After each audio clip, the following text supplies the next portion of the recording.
এই ফুটো যেদিন খুলবে সেদিন রাতে রাতে বলবে, তার আগে বলবে আমি যদি সে না হয় তাহলে তোমার ভয় থাকার কথা না। বলছে বাঁশি কোথায় রেখেছো? আমার কাছেই আছে। বাঁশির কটা ফুটো ছিল? 10টা। বাঁশি লক্ষ্য করে দেখবেন কটা ফুটো? 10টা।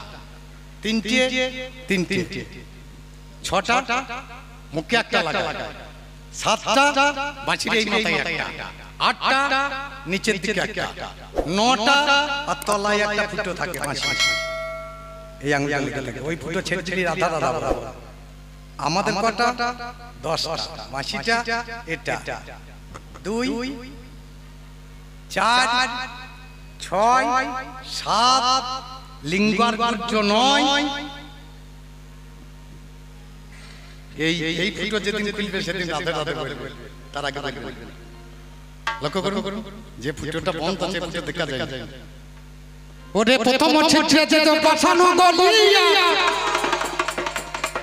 দ্বিতীয় ধবলি ভেদে যুদ্ধমুখী হইয়া, তৃতীয় মায়ের মনে প্রবোধ মানায়, চতুর্থে যমুনার জল জানে জ্বালায়, পঞ্চমে দেওগিরি ধান ভঙ্গ মানি, ষষ্ঠমে গোপীর প্রাণে করে টানাটানি, সপ্তমেতে মৃতবিক্ষ মঞ্জরিত হয়, অষ্টমে পশু পাখি সকলই এক হয়, নবমেতে অনির্বাণ সপ্তবিমোহন, আরে দশমে চিত্রে জীবন দানে পেল রাখাল।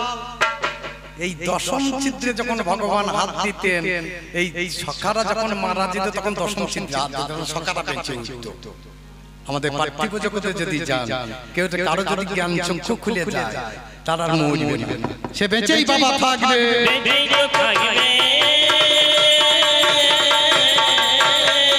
তাহলে বাঁশিটা মামা তো শুধু চোখে দেখা যাবে না, আমার বেটার মতো করুন না। আমি বৃন্দাবনে ঘুরিয়ে এসে বাবা তার ছেলেতে বৃন্দাবনে গিয়েছে, আমি বসে বসে হারমোনিয়াম বাজাচ্ছি, এখনো সেই বৃন্দাবনে আমি বাজাবো চিন্তা করছি, হারমোনিয়ামে বাজছে আমি গাইবো, এমন সময় ছেলে এসে মুখে চেপে ধরছে, বাবা ওই মিথ্যা গান গাইলে হবে।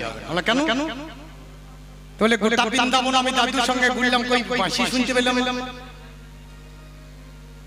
তাহলে তুমি গানটা ভুল গাইছো, এখন বৃন্দাবনে বাঁশি বাজে। আমি বললাম রেডিওটা নিয়ে এসো বাবু। রেডিওটা নিয়ে এসে ব্যাটারি ভরে দিয়েছে, রেডিও বাজছে, কলকাতা কয়ে লাগাও, লাগিয়ে দিয়েছে একটা শ্যামা সঙ্গীত গান। আলা ব্যাটারি দুটো খুলে দাও, ব্যাটারি খুলে দিয়ে আমরা গান বাজছে, বলে না বাজছে না, বন্ধ।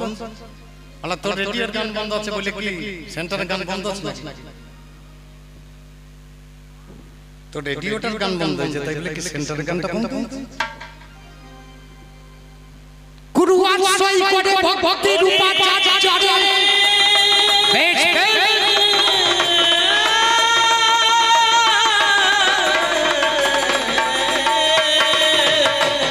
মামা কেউ যদি গুরুর কাছে চাঁদ করে নিতে পারে, সে বাঁশি শুনতে পাই জগতের মাঝারে। তুমি জিজ্ঞাসা করেছো হরে কৃষ্ণ কৃষ্ণ কৃষ্ণ হরে হরে, যার কৃষ্ণ কোথা থেকে এলো, কংস মামাই আমার কাছে একটু শুনে চলো। প্রথম কৃষ্ণ শ্রী গোবিন্দ। এই কথাগুলো প্রশ্নগুলো উত্তর করতে নেই, কারণ এগুলো তো কলিযুগের কথা বাবা, তবু প্রশ্ন হয়েছে উত্তর করতে। কথাটা তত্ত্ব রসামৃত জ্ঞান মঞ্জুরির কথা, সেটা সত্যতা দাপট যুগে নেই, কলিযুগে আছে। ওরে প্রথম কৃষ্ণ শ্রী গোবিন্দ আমরা সমাজে পাই, দ্বিতীয়তে বাসুদেবে জানেন মহাশয়, তৃতীয়তে বলভদ্র নামে পাই জানি, চতুর্থ কৃষ্ণ জগন্নাথ শোনো গুণমণি। এই চার কৃষ্ণ শাস্ত্র মাঝে আমরা বাবা পাই কৃষ্ণ কৃষ্ণ তৃষা কৃষ্ণ। তৃষা শব্দের অর্থ কিবা হয়? তৃষা শব্দের তৃষ্ণা, কৃষ্ণের প্রতি যার তৃষ্ণা আছে গো জগতে, একমাত্র এক ব্যক্তি এসেছিল ধরার মাঝখানে জানাই কথা মতে, যার নাম হলো গৌরাঙ্গ মহাপ্রভু এসেছেন নদিয়ায়। কৃষ্ণের প্রতি তৃষ্ণা বাবা তার জেগে যায়, সে ছাড়া কৃষ্ণের প্রতি তৃষ্ণা ছিল না, কৃষ্ণ নাম ছাড়া সেজন্য কিছুই জানতো না। আমার পাল্লাদার জানাই কবির গানে, তৃষ্ণের তো ব্যক্তি গৌরাঙ্গ মহাপ্রভু আর থাকবে কৃষ্ণের প্রতি তৃষ্ণা জগতের চার যুগের মধ্যে একজনের ছিল, তিনি হলেন আমার গৌরাঙ্গ মহাপ্রভু। আর কারো মধ্যে নেই, কৃষ্ণ নাম ছাড়া আর কিছু জানতেন না। মামা মামা তো লক্ষ্য করো, যেখানে সেখানে কামড়িয়ে দিও না। আমি বালক, আমি বাচ্চা, কোন মাত্র 9 বছর বয়স হয়েছে, বেশি তো হয় না, 9 বছর পেরিয়েছে। আমি মথুরাতে চলে এসেছি, মথুরাতে চলে এসেছি। এই 9 বছর বয়সের মধ্যেই আমি কত বাবা মুক্তি করলাম। পুত্তনা নামে একটা মেয়েকে তুমি পাঠালে, মামা তোমার জ্ঞান হয় না?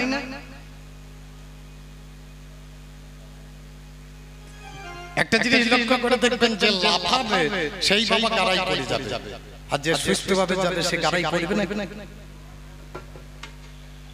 তাহলে যে লাফাবে সে গর্তই ঢুকে যাবে। তাহলে মামা লাফা ঝাপা করো না, তুমি লাফাইতে শুরু করছো, আমার নয় গর্ত তোমার তৈরি হয়ে, তুমি নিজে নিজে ঢুকে যাবে, আমাকে ঢুকাতে হবে। কেউ কারো তো খারাপ করতে পারে না, মানুষ নিজে নিজে খারাপ করে। শান্তভাবে চলাফেরা করুন, কৃষ্ণপদে মতি রাখুন, কিছুই বলতে না। মুখম করতে বাচন পঙ্গুম লঙ্ঘয়তে গিরিম যজ্জরি পাতমহং বন্দে পরমানন্দ মাধবম। যদি প্রতিদিন রাত্রি বেলায় একবার করে বলেন, এই শ্লোকটাই বলে দেখেন, মুখম করতে বাচন পঙ্গুম লঙ্ঘয়তে গিরিম যজ্জরি পাতমহং বন্দে পরমানন্দ মাধবম। প্রতিদিন রাতে সবার আগে একবার বলে দেখেন, তার গোটা জীবন ভালো চলবে, গোটা জীবন ভালো চলবে। আর কিছু বলার বাবা দরকার না হবে,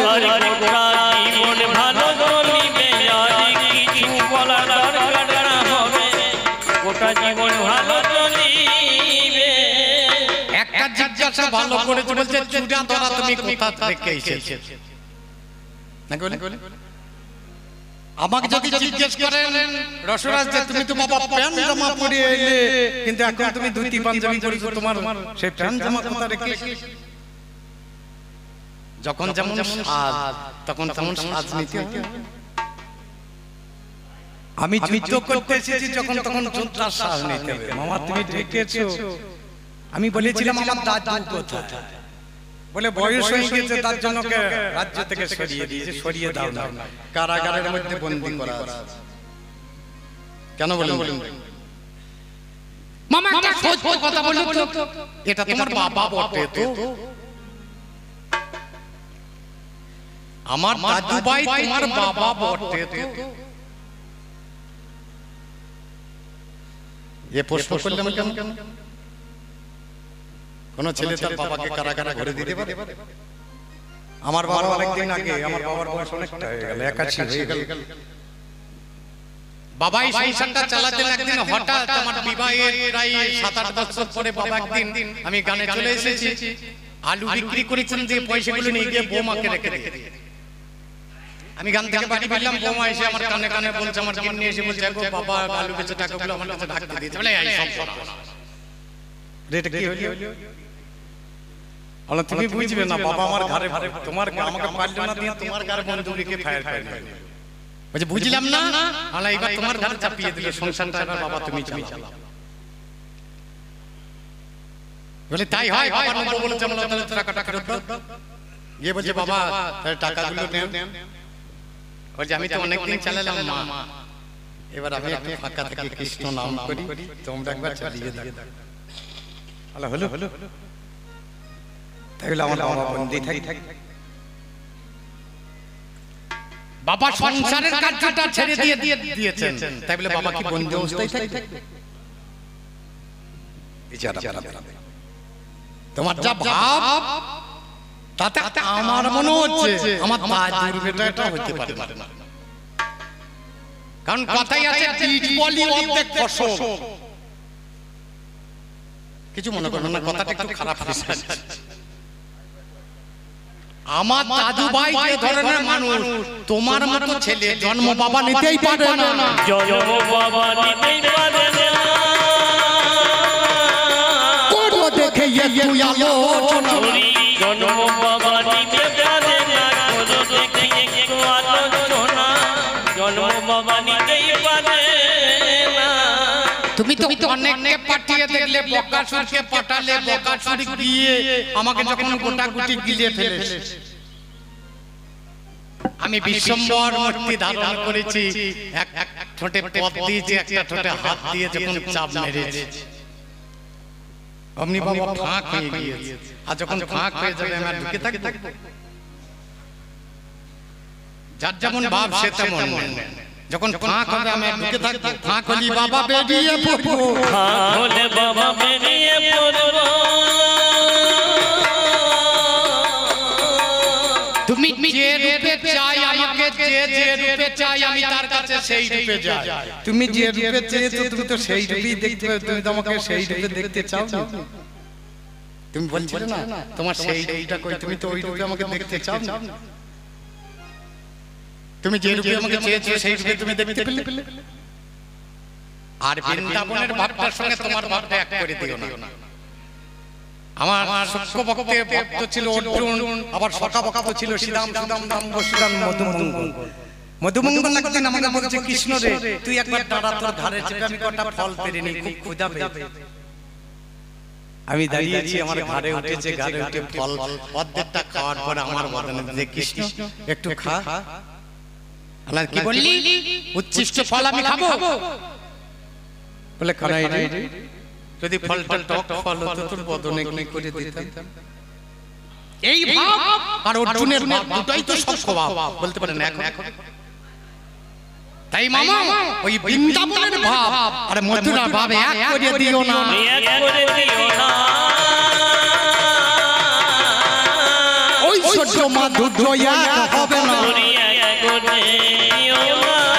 ওই ছোট মাধুর্য এক হবে না, এক করে। তুমি যাকে দেখতে চাইছো তাকে এইভাবে দেখতে পাবে না। যোগে জাগাও রে যোগারাধ্য ধন, যোগে জাগাও রে যোগারাধ্য ধন, যোগে জাগাও রে যোগারাধ্য ধন, যোগে জাগাও রে যোগারাধ্য ধন, যোগে জাগাও রে যোগারাধ্য ধন, যোগে জাগাও রে। কতগুলো নিয়ম কানুন মেনে চলছে মামা, সেগুলো তো তোমার কিছুই নেই। তুমি মদ্যপান করো, তুমি মাংস ভক্ষণ করো, সেগুলো তো তোমার নেই। আমাকে সেই রূপে দেখতে হলে তোমাকে কতগুলো নিয়ম পালন করতে হবে মামা। গো জমে নিয়মে আদি করিয়া সাধন,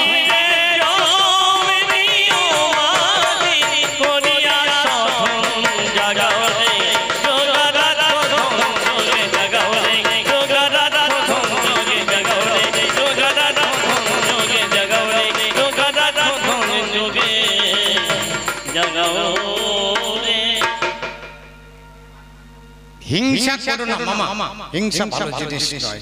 তুমি যে হিংসাগুলো করছো এই হিংসাগুলো বোধহয় ঠিক হচ্ছে না মামা। গো অহিংসা স্বভাবে হইয়া ধীর শান্ত, অহিংসা স্বভাবে হইয়া ধীর শান্ত, মূলাধার হতে দ্বিতল পর্যন্ত করিলে তদন্ত মিলিবে একান্ত।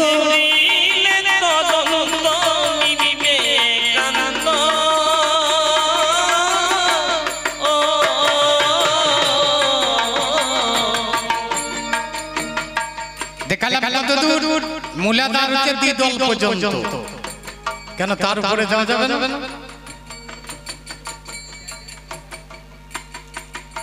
প্রথমে মূলাধার, তারপর স্বাধিষ্ঠান, মণিপুর, অনাহত, বিশুদ্ধ আজ্ঞা, এরপর আরো দুটি পদ আছে, একটা শতদল, একটা সহস্রদল। মামা তোমাকে খুঁজতে বললাম এত দূর পর্যন্ত। অহিংসা স্বভাবে হইয়া ধীর শান্ত, মূলাধার হতে দ্বিতল পর্যন্ত করিলে তদন্ত মিলিবে একান্ত।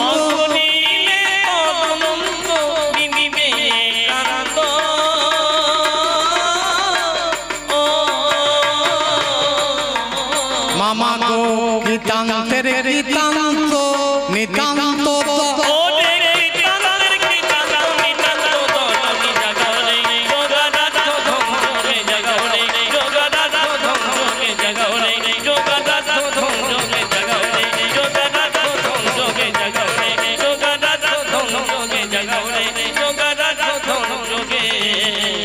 জাগাও রে। আরো কিছুটা লক্ষ্য করতে মামা, আমরা যখন চলাফেরা করি আমাদের শ্বাস প্রশ্বাস দেখবেন জোরে জোরে চলাচলি করি, হয় না? তাহলে থাকে কোথায় ভাই? আগমনী গময়াত, নিঃশ্বাসে প্রশ্বাসে বাবা আগমনী গময়াত, নিঃশ্বাসে প্রশ্বাসে রাখো নিষ্ঠা রতি, সরল বিশ্বাসে চিদানন্দ ভাসে আকাশে বাতাসে। আনন্দ ভাসে আকাশে বাতাসে,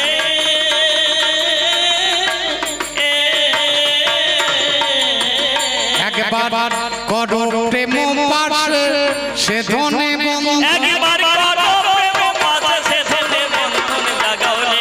যোগরাজ ধন যোগে জাগাও রে, যোগরাজ ধন যোগে জাগাও রে, যোগরাজ ধন যোগে জাগাও রে, যোগরাজ ধন যোগে জাগাও রে, যোগরাজ ধন যোগে জাগাও রে, যোগরাজ ধন যোগে জাগাও রে। তত্ত্ব কথা শোনো মামা, যোগ্য করলে হবে না, নিজেকে যোগ্য ব্যক্তি করতে হবে। করো বিবেচনা, 10 ইন্দ্রিয় ষড়রিপু একত্র করিয়া তার মধ্যে পঞ্চভূত লইবে ধরিয়া, মহাভূত অহংকারের সহযোগে মন, এই নিয়ে 24 তত্ত্বে হয়েছে গঠন। কোন কারিগরি সবে করে গাড়ি গুড়ি, তার মধ্যে ছৈপদ্য রাখিয়াছে পুরী। সংসারে হয় দেখো সহস্রে কদল, মধ্যে আত্মা রামেশ্বরে গোলকমণ্ডল। নাসা বলে দ্বিদল কল্পনাবে খণ্ডয়াকি, কণ্ঠ জুড়ে 16 দল বলত দিল রাখি।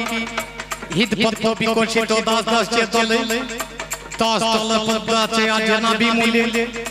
তার নিম্নে রয়ে একে মান সরোবর, অষ্টদল পদ্ম রয়ে তাহার ভিতর। তার নিম্নে নারী আছে 3.5 কোটি, 72,000 নারী তাতে আছে মাটি। 126 নারী তার মধ্যে দেখো বিশ্বধরী নামে যারা হয়েছে উল্লেখ্য, তাদেরকে ছেড়ে দিয়ে 14 নারী পায়। গরিষ্ঠ নাম পেল বিশ্ব দুনিয়ায়, এদেরকে ছেড়ে দিয়ে পেলাম নারী 3। ইরা পিঙ্গলায় আনে সুষমা প্রবীণ, বাম ভাগে ইরা আনে দক্ষিণে পিঙ্গলা, মধ্যে সুষমা নারী চক্রবেদী রইলা। ইরা নারী চন্দ্রতুল্য তাহার বদন, পিঙ্গলা সূর্য সমসন দিয়া মন। সুষমা নারী হয় অগ্নি স্বরূপা, 17তম এই গুণে বর্ধিতা। তার তলে আছে দেখো বর্ষা নামে নারী, গুজ্জ দেশ থেকে বাবা আছে মস্তক পরি। তার তলে যে নারীটা রসিকা চিত্তানি কয়, যোগে যাকে অনুরাগে যাকে ধরা যায়। তার তলে যে নারীটা ব্রহ্ম নারী হলো, এই নারীকে ধরতে পারলে ব্রহ্ম রক্ষা হলো। এই নারীকে ধরিয়ে বাবা সাধন করে যারা, ব্রহ্মগতি হয় হলে রক্ষা পায় তারা। এই নারীকে ধরিয়ে যদি যোগ্য করতে পারে, তবেই যোগ্য সফল হবে জগতের মা। আগে নিজেকে যোগ্য করো, তাছাড়া যোগ্য অর্ধেক রাস্তা পর্যন্ত যাবে, আর বাবা যাবে না।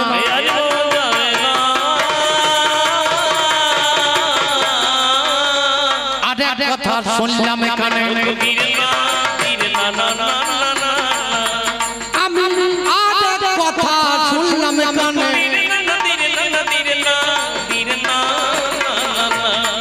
আমি বাসায় বসে বসে